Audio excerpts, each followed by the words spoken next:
Minnesota Wild have dropped 3 straight games, and all of them at home. And all of them to teams that will likely not make the playoffs. So we have to talk about this. Sports Director Jim Rich joining us now. Jim, of course, the big question would be, what is going on with the Wild? Can they just not find their footing right now? What's going on? I know, but first we have to celebrate Team USA. Yesterday, the Paralympic hockey team, the men won gold. So the women won gold, the men won gold, the Paralympic team won gold. So USA right here, it's over here. USA, first country in Olympic history to sweep all 3 hockey gold medals. So we got to give them their props for what they pulled off this year. But the Wild, you're right. That's kind of an issue right now, isn't it? It's not good.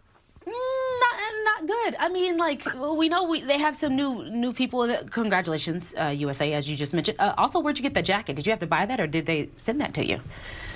They did not send it to me. No, It was acquired. We'll go with that. Okay, acquired. I was going to say you have people in high places. Okay, so speaking of the Wild, of course they have some new people in the mix. Do you think they're just trying to find their footing, or where is this kind of coming to a head where it's not working at this time of losing the last 3? Well, there's a couple of things at play, and the reason I brought up the Olympics is because Team USA and, of course, the Wild had so many players involved. And so you're coming off that high for the Americans of winning gold, and for the other players of traveling overseas, playing in high-level competition and going through all that.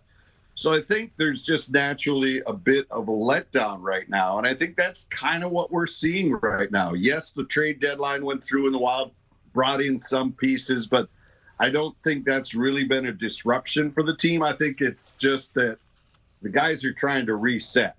They're trying to focus. And as you mentioned, the 3 teams they've lost to are non-playoff teams. So you're not really that jacked up to play them. Even though you go to the rink saying, yeah, we're ready for this. We're really going to give it our all. In the back of your mind, you're thinking, they're not going anywhere. We're not going anywhere. We're in. We're pretty much locked into where we are. And we're just trying to finish the season to get themselves off on a good note. But it is concerning, though, because they've come out flat in 2 of those 3 games, and that's unacceptable for this club moving forward. Yeah, it's kind of interesting. I listened to a little bit of the post game from yesterday. Coach Hines saying, when you lose a few games, you can't get too low. Also, some of the players, they didn't seem too worried about it and didn't seem too defeated. It's just more so saying how good teams just have to be, better teams at this point, which kind of just goes with your point there. But as you mentioned, yesterday's loss came after more losses. The Maple Leafs barely made it here on Saturday night during, some of those blizzard conditions. Right. How did they lose that one, though, you think? Well, that's okay. So the previous 2 games, they came out with a bad first period. Yeah. All right. And Coach Hines went after them for that and said, look, we're going to change things up if you guys don't figure it out. So they came out, played a very good first period. It was scoreless after 1. So you're thinking, okay, we've checked a box. Well, then this came the second period, and the Wild gave up 3 goals and got behind 3-0. So they got through the first all right, but then the second was a problem. And then they scrambled back, dominated the third, tried to pull it out at the end. And that's another tendency that good teams sometimes fall into, that, we're so good that we don't have a problem here. We can always turn it on, turn it off when we need to. And that may be something that's creeping in as well that the team will have to address. Another thing, Quinn Hughes, Brock Faber. They have been fantastic since they were put together, right? We've all seen it. We've all been enthralled by how magical they are in the offensive zone. But all of a sudden, they're giving up a lot of offensive chances in their own end. They're getting caught. They now are some of the worst defensive numbers in the NHL since the All-Star break. So they've got to get that back together again. But remember, both of them were in Milan. Both of them went to Miami. We all know what happened there, or maybe we don't know exactly what happened there. And then they went to Washington, and then we're flying on all over the place, and Tonight Show and everything else, Saturday Night Live. So they just got to get their world grounded again and refocus, I think. Yeah, I think that's a good point because I think some people do forget about that, right? They were just on a world tour, basically, the last few weeks. And then, they were just having the time of their lives. So it does make sense. It's like, okay, now we have to lock back in and do what we need to do. Jim, when we talk about moving forward, though, they face Chicago, right? What do you think that will look like? Yep. Well, that'll be a very emotional game for Nick Foligno. He was the guy that was acquired. Of course, it's Marcus, his brother. He was the captain of the Blackhawks. He comes over here now, plays with his brother. Yet Marcus is still injured. They haven't actually played a game together yet because Marcus is still trying to get himself into shape.